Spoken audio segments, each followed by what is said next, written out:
पाठ राखीन मालिकेच्या पुढील काही येणाऱ्या भागांचे अपडेट जाणून घेऊया आपल्या आजच्या या व्हिडिओमध्ये.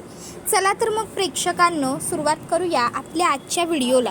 तर इथे आपण पाहणार आहोत की कशा पद्धतीने आता इकडे लग्न ठरणार आहे भाग्या आणि आरवचं, त्याचबरोबर सौदा होणार आहे आता प्राजक्ता आणि आलोकच्या नात्याचा. आता नेमकं कसं आणि काय घडतं या सर्व गोष्टी आपल्या व्हिडिओमध्ये सविस्तर पाहूया. तर इकडे आता आपण पाहतोय की सध्या जी सुलक्षणा आहे, सुलक्षणाने इकडे सांगितलेलं आहे की मी तुझं संपूर्ण आयुष्य बदलवून टाकेन, मी तुला खूप सुखी करू शकेन, तुझ्या घरावर आलेलं संकट दूर करू शकेन, पण या सगळ्यामध्ये मला तू माझ्या आलोकची बायको झालेली हवी आहेस. माझ्या सुनेला मी कायम सुखातच बघणार, म्हणून आता तू माझ्या आलोकबरोबर लग्न कर. आता हा जो काही प्रस्ताव इकडे मांडला गेलेला असतो प्राजक्तासमोर, त्यानंतर ती तिकडनं निघून चाललेली असते.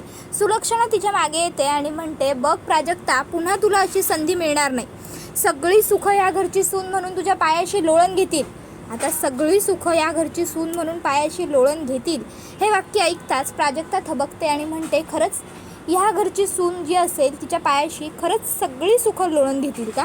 त्यावर ती म्हणते, अर्थात, प्रश्नच नाही. मग ती म्हणते, चालेल, मी तयार आहे तुमच्या आलोकबरोबर लग्न करायला, पण त्याआधी माझीसुद्धा एक अट आहे. जर ती तुम्हाला मान्य असेल तर आणि तरच मी तुमच्या आलोकबरोबर लग्न करेन. त्यावर लगेचच ती म्हणते, मान्य आहे मला. त्यावर प्राजक्ता म्हणते, एकदा ऐकून घ्या आणि मग म्हणालात मान्य आहे तर चालेल, शब्द देऊन मागे फिरू नका. त्यावर ती म्हणते, काय अट आहे तुझी? त्यावर प्राजक्ता म्हणते, जर तुमची इच्छा आहे की मी तुमचा मोठा मुलगा आलोक याच्याशी लग्न करावं, याच्याबरोबर संसार करावा, त्याला सांभाळावं, तर माझी अशी अट आहे की तुम्ही माझी धाकटी बहीण म्हणजेच भाग्यश्री हिचं लग्न तुमच्या आरवबरोबर, धाकट्या मुलाबरोबर लावून द्यायचं.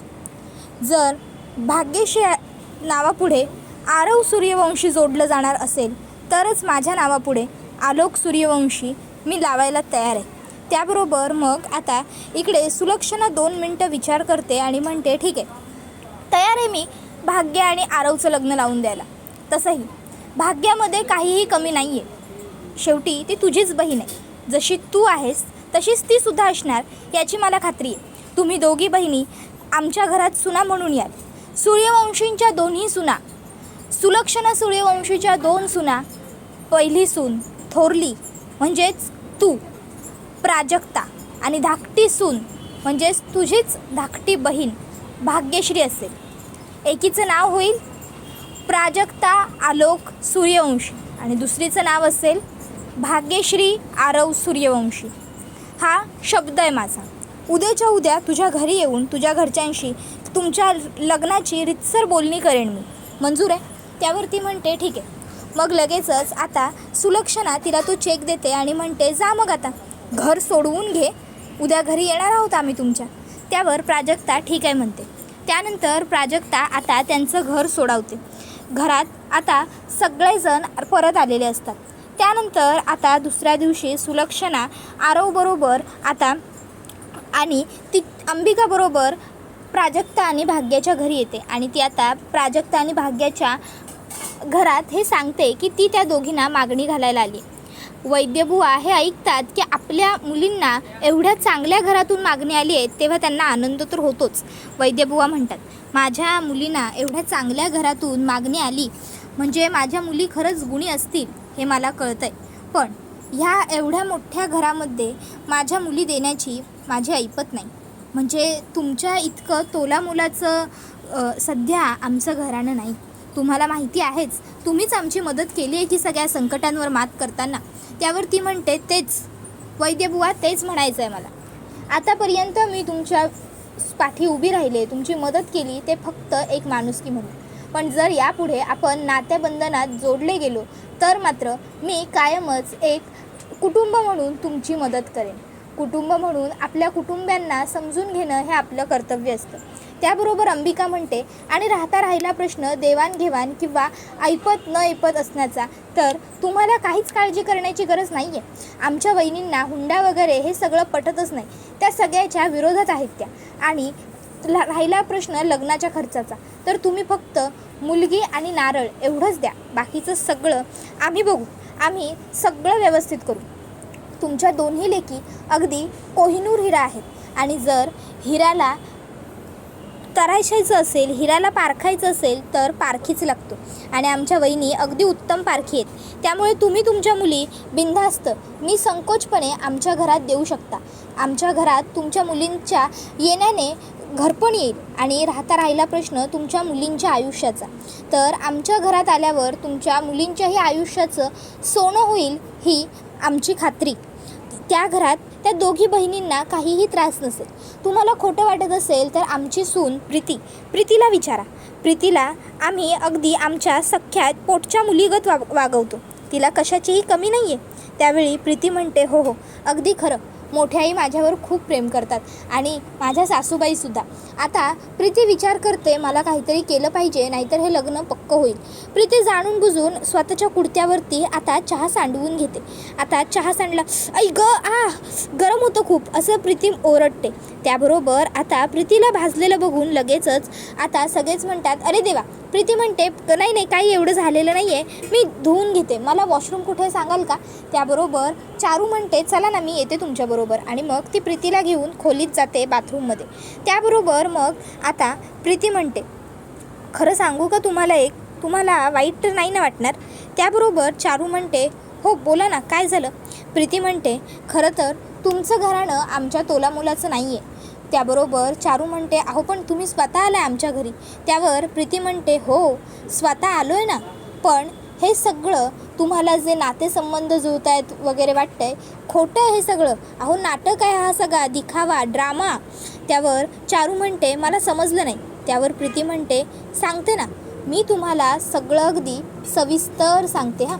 आणि मग आता प्रीती सांगू लागते, आमचे आलोक भाऊजी वेडे आहेत, वेडे, आणि त्यांच्याबरोबर कोणीच मुलगी लग्न करणार नाही आमच्या तोलामोलाची, हे आमच्या मोठ्या आईना आधीच माहिती आहे. म्हणून त्यांनी तुमच्या परिस्थितीचा, तुमच्या गरिबीचा फायदा घेतला आणि प्राजक्ताला सून म्हणून मागणी घातली.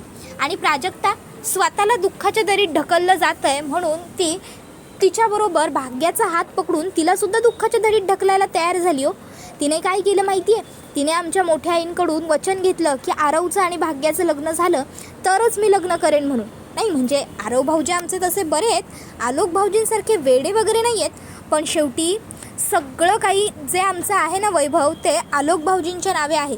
आरव भाऊजी फक्त ते सगळं सांभाळतात, ते फक्त सईपुरतं मालक आहेत, बाकी सगळं आलोक भाऊजींचं आहे. आणि जर सगळं आलोक भाऊजींच्या नावावर आहे तर अर्थात उद्या त्यांची बायको म्हणून सगळं प्राजक्ताच्या हातात जाईल. मग आरव भाऊजींच्या हातात काहीच उरणार नाही. प्राजक्ता महान बनण्याच्या नादात तुमच्या मुलीचा बळी देते. तुमच्या मुलीला फक्त तिची मोलकरीण म्हणून, पाठराखीण म्हणून सोबत नेते. आता हे सगळं ऐकून चारूला खूप मोठा धक्काच बसतो. चारू विचारात पडते की बापरे, हे सगळं खरंच इतकं भयानक होईल का. तसंही खरोखर माझी मुलगी, माझी भाग्या धाकटीच आहे, म्हणजे उद्या खरोखर तिला त्या घरामध्ये कष्ट करावे लागतील, राबावं लागेल, मोलकरीण व्हावं लागेल का.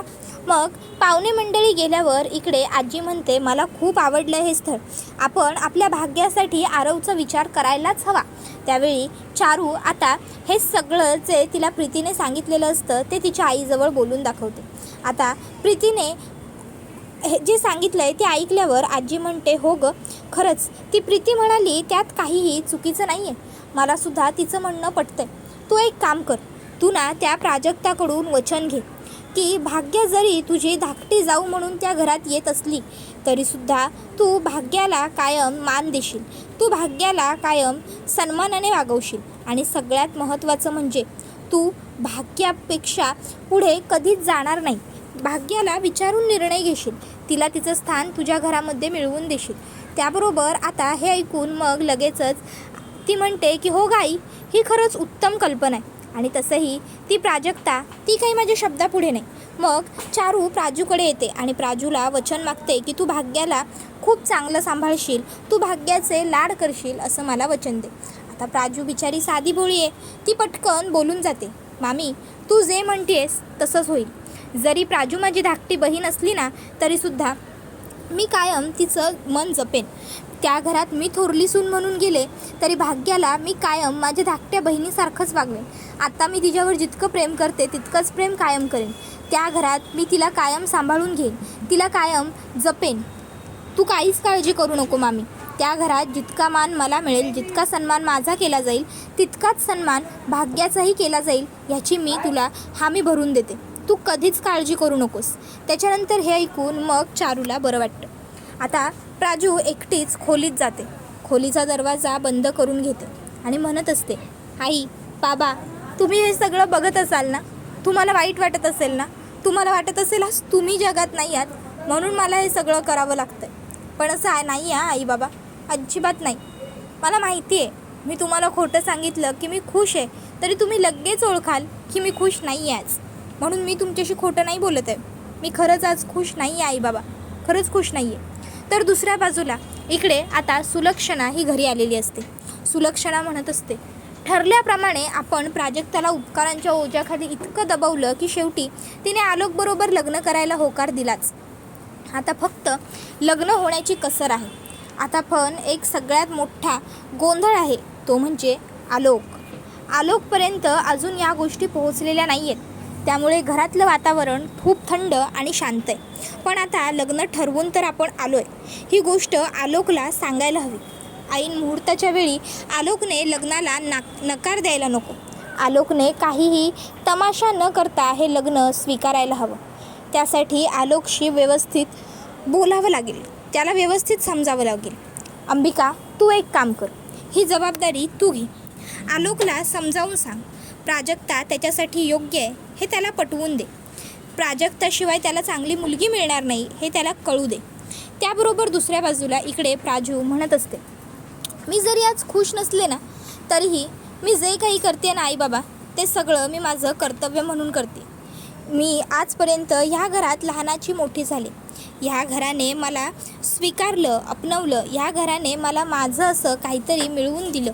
मग आज जेव्हा ह्या घरावर संकट ओढावलं आहे तेव्हा जर मी या घराकडे पाठ फिरवली असती ना तर मी स्वतःच कधी आरशात बघूही शकले नसते आणि स्वतःला माफही करता आलं नसतं मला. राहिला प्रश्न ह्या लग्नाचा. तर जर मी त्या आलोकबरोबर लग्न केलं तर त्यामुळे भाग्याचंही लग्न होईल आणि भाग्याचं तर एकदम छान होईल ना सगळं. माझं काय, तसंही मला आईबाबांचं प्रेम कधी मिळालं नाही. मला प्रत्येक वेळी प्रेमासाठी, माझ्या माणसांसाठी, माझ्या नात्यांसाठी संघर्ष करावा लागलाच आहे. असं समजेन आता पुढे आयुष्यात संघर्ष आहे. पण हे घर जर वाचलं तरच आमचं माहेर शिल्लक राहील. म्हणून काहीही झालं तरी मी ह्या मामाच्या घराला काही होऊ देणार नाही. आई बाबा तुम्ही गेल्यानंतर ह्या घराने मला आपलंसं केलं. ह्या घराने मला तुमच्याबद्दलच्या आठवणी दिल्यात.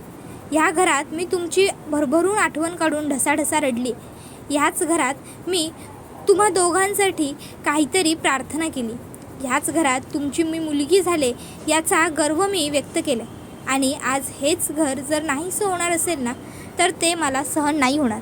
आई बाबा मला माफ करा.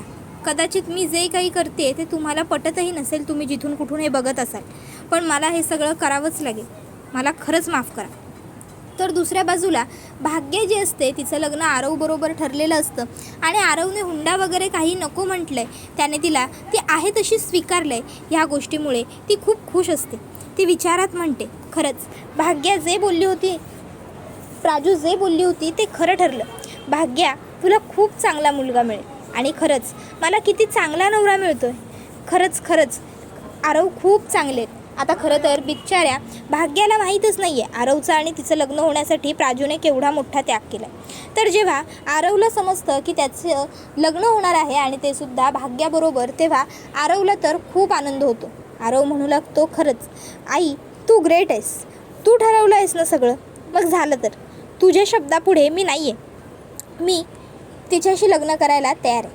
मग आलोक वरती रूममध्ये जातो आणि म्हणतो, फायनली जे नशिबात होतं, जे माझं होतं ते मला मिळालंच. आता मी असेन भाग्यश्रीचा नवरा.